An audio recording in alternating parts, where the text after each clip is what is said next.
istriku, suamiku jarang ya. Tapi AA, teteh, AA, mas gitu ya. Tuh, memang kalau menurut saya ya ada kaitannya. Bagaimanapun tidak bisa dipungkiri. Baik, itu sistem religi ya. Oh, tadi kembali lagi ya tajuk ya, tajuk. Kalau bahasa Sunda masjid itu adalah tajuk. Musola itu kan bahasa Arab, tapi bahasa Sunda aslinya adalah tajuk.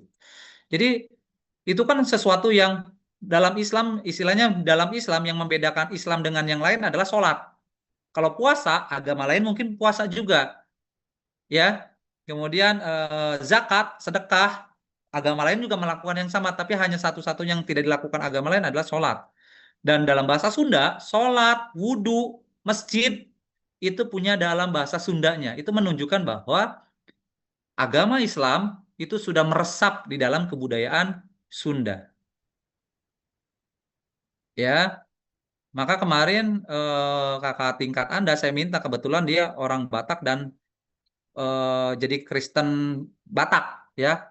Saya penelitian coba saya ingin tahu kalau Sunda kan ada memang identik dengan Islam gitu ya. Dan Batak dalam persepsi kita itu identik dengan Kristen. Ya kan begitu ya? Pasti dalam pikiran kita ketika dia Batak, kita akan menjustifikasi, oh pasti Kristen dulu nih. Walaupun ternyata, oh dia mah Islam, nggak apa-apa. Ya, tapi pasti ada Kristen gitu di dalam pikiran kita. Nah, saya ingin tahu seberapa eh, masuknya nilai-nilai religi kekristenan di dalam budaya Batak. Maka saya bilang, coba deh teliti, ada nggak leksikon dalam bahasa Batak yang itu menunjukkan sistem religi kekristenan. Begitu. Dan itu ternyata banyak. Tuhan saja dalam bahasa Batak ya ada beberapa istilah untuk mengacu pada Tuhan gitu. Padahal dalam bahasa Batak itu dulunya adalah nama dewa di dalam budaya Batak gitu. Tapi itu disebutkan sekarang kepada Tuhan mereka gitu ya. Wah, itu menarik. Sebenarnya kemarin juga ada kakak tingkat Anda yang itu penelitian tuh. Terus kakak tingkat Anda yang Kristen Jawa, tapi sayangnya dia Kristen dan orang Jawa. Saya ingin tahu, pengen tahu nih kalau dari Kristen Jawa bagaimana gitu. Tapi dianya ternyata saya bukan Kristen Jawa Pak, katanya Kristen Protestan. Oh ya sudah, dan dia tidak mau melakukan itu ya nggak apa-apa gitu ya.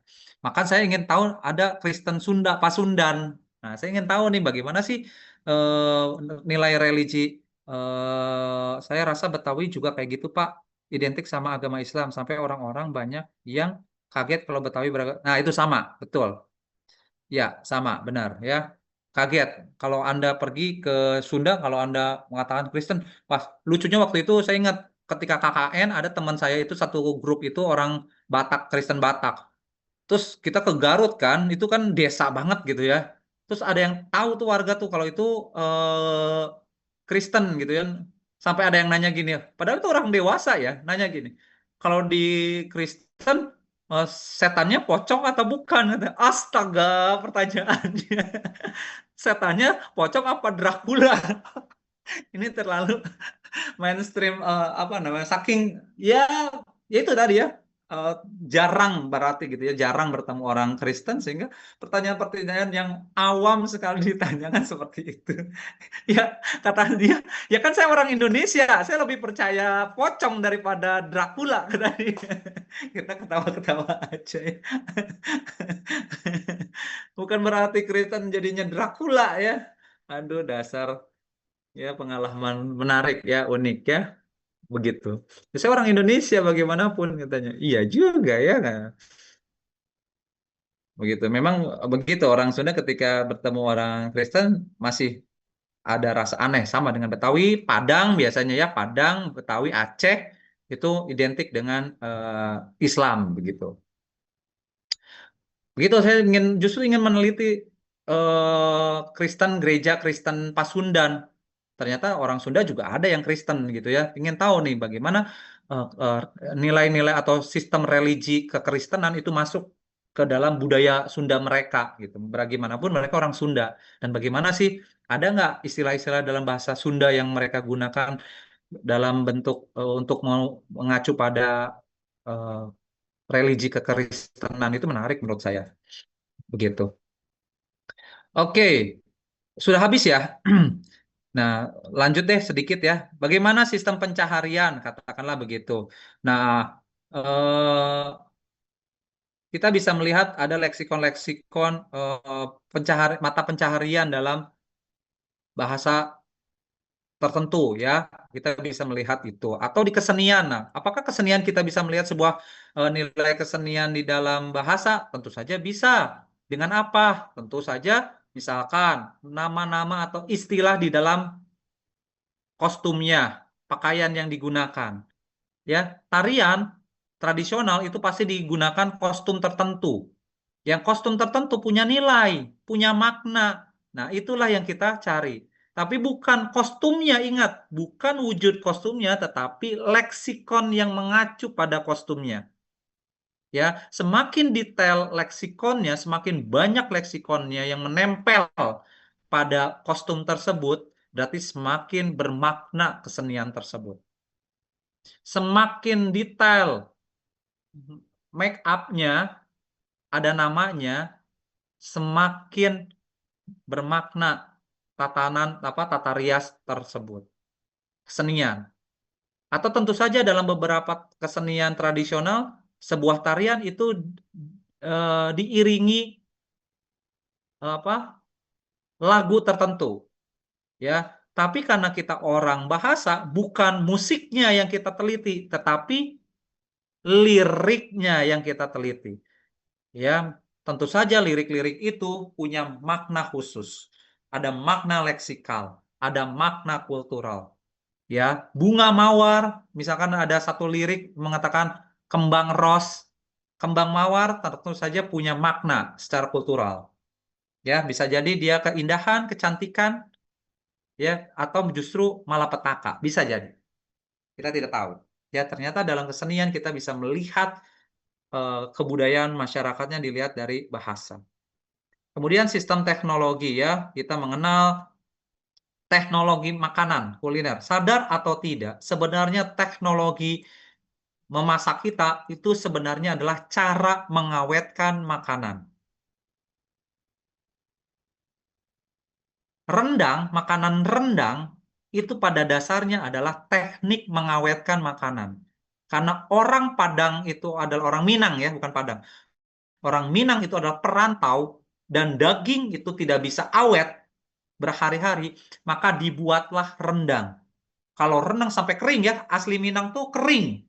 Ya nggak kayak kita yang masih basah ya, ada kuahnya di itu ya. Kalau di Minang asli, ada orang Minang sini, coba cung cung cung orang Minang. Yang Minang asli itu pasti kering, sehingga awet, bahkan beberapa bulan pun awet. Ya kan? Kemudian sistem bikin ikan asin. Apakah ikan asin itu cuma rasa asin? Bukan. Itu juga adalah sistem pengawetan makanan. Ikan asin di apa disimpan setahun mungkin. Itu pasti masih enak, masih layak makan. Orang Minang mana nih? Ada komentar? Ah, telur asin, betul. Telur asin juga pengawetan makanan. Apalagi daging asap. Tahu ya, pengasapan ya? Apa sei sapi gitu ya, sei kalau di Nusa Tenggara ya, sei kan pasti itu diasap. Itu juga sama. Itu adalah sistem apa namanya? Pe, apa?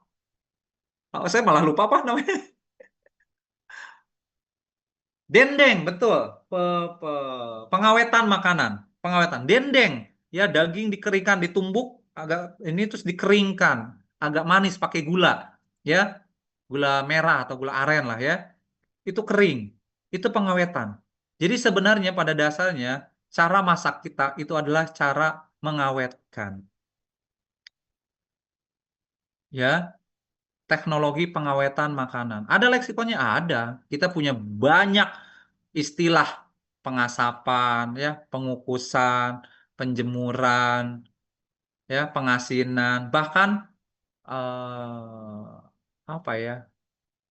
Pembusukan juga justru itu Jawa pengawetan makanan ya, pembusukan ya. Contohnya terasi, apa sih? Tauco, tempe itu kan sebenarnya pembusukan gitu kan, diberi jamur, oncom, tape, ya. tape ya tape gitu kan sebenarnya itu dimakan bakteri ya, cuman tidak busuk tapi dan lain sebagainya itu pengolahan makanan dan itu pasti. Begitu ya, teman-teman. Atau teknologi jamu, bagaimana mereka mengenal tanaman-tanaman jamu, leksikonnya, itu menunjukkan bagaimana mereka mengetahui pengetahuan teknologi bi- eh, apa kimia. Kalau jamu lebih pada kimia ya, biologi gitu ya, pengetahuan biologis. Baik, saya pikir cukup ya untuk pembahasan. Nah, ini adalah fungsi dan tujuan mempelajari antropolinguistik ya, menganalisis istilah. Nah, minggu depan bersiap ya kelompok. Ada berapa kelompok? Aija,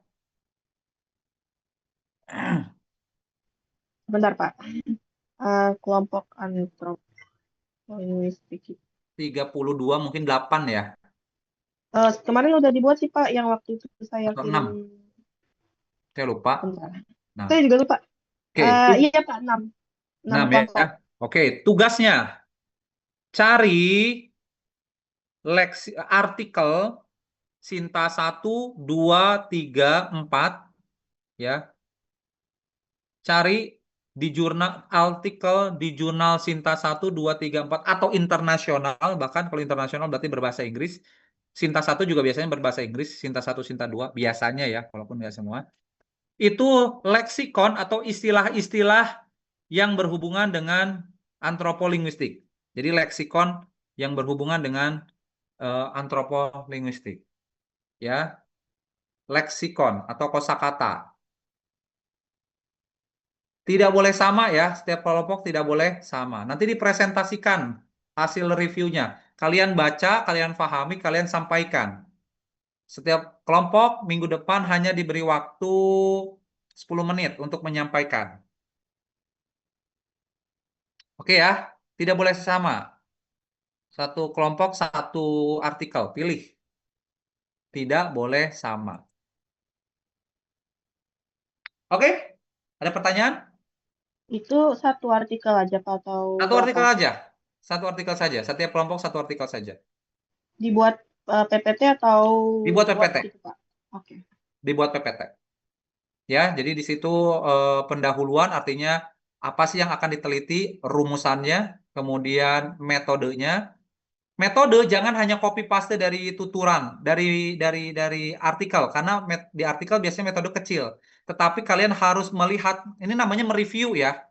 Mereview itu mengkritisi. Jadi kira-kira untuk mendapatkan data seperti itu apa yang dilakukan oleh peneliti? Karena di artikel itu pendahuluan metode itu biasanya hanya 1-2 paragraf yang nggak jelas. Maksudnya nggak jelas itu kita tidak bisa secara detail tahu cara nyari datanya bagaimana, mengumpulkan datanya bagaimana, begitu. Jadi kalian harus melihat, mengkritisi ini kira-kira mencari datanya tuh seperti apa, menganalisisnya seperti apa, ya. Teori pengumpulan, teknik pengumpulan data dan teknik analisis data. Kalian harus bisa mengidentifikasi teknik pengumpulan data dan teknik analisis data. Oke? Barulah pembahasannya. Apa yang menjadi pembahasannya silakan sampaikan. Jadi memang menekankan pada pembahasan. Dan kalian harus mengkritisi atau ada pernyataan-pernyataan kalian. Jadi bukan hanya menyampaikan, tetapi kalian harus melihat pandangan. Nah, setelah itu, jadi ketika kelompok 1 presentasi, kelompok 2 menanggapi. Ketika kelompok 2 mempresentasi, kelompok 3 harus menanggapi. Tanggapan itu bisa berupa pernyataan, tambahan, atau pertanyaan. Oke ya, paham? Oke. Ada pertanyaan? Berarti ini boleh bahasa Indonesia, boleh bahasa Inggris kan, Pak, Iya, boleh artikelnya? bahasa Indonesia, boleh bahasa Inggris. Tapi kalau misalnya bahasa Inggris dibuat presentasinya Bahasa bahasa Indonesia aja Indonesia. gitu ya? Oke. Artikelnya boleh bahasa Inggris, tapi dipresentasikannya bahasa Indonesia. Oke ya. Oke, baik. Terima kasih untuk hari ini. Sampai jumpa Rabu depan. Assalamualaikum warahmatullahi wabarakatuh. Bapak, maaf, untuk deadline-nya kapan, Pak? Ya pokoknya pas Dikumpul. presentasi sudah ada. Oh, perlu dikumpulin di G-Drive, gak apa dikumpulin aja gitu ya? Nggak usah. Oh, Nanti nggak usah. dikumpulkannya pas hari H kan saya nyapa di Google Classroom. Oh, Nanti kalian upload oh. dulu semua masing-masing ini. Nanti presentasinya di Zoom. Berarti berarti setelah presentasi aja saya kasih ke Bapak ya link G-Drive-nya. Atau sebelum? Di-upload di GCR saja. Oh, upload di GCR, oh ya ya kayak Di biasa ya. GCR, nanti saya kan biasa menyapa. Nanti setelah saya menyapa, baru semua upload tuh. Kelompok 1 upload, kelompok 2 upload, kelompok 3 upload, 4 upload semuanya. Tapi presentasi tetap di Zoom. Oke? Baik Pak, bisa Baik. dimengerti Pak. Terima kasih Pak. Sama-sama. Saya tutup ya. Assalamualaikum warahmatullahi wabarakatuh. Selamat siang. Waalaikumsalam Bapak. Terima kasih banyak Waalaikumsalam. Bapak. Terima kasih Terima Bapak. kasih Bapak. Sama-sama.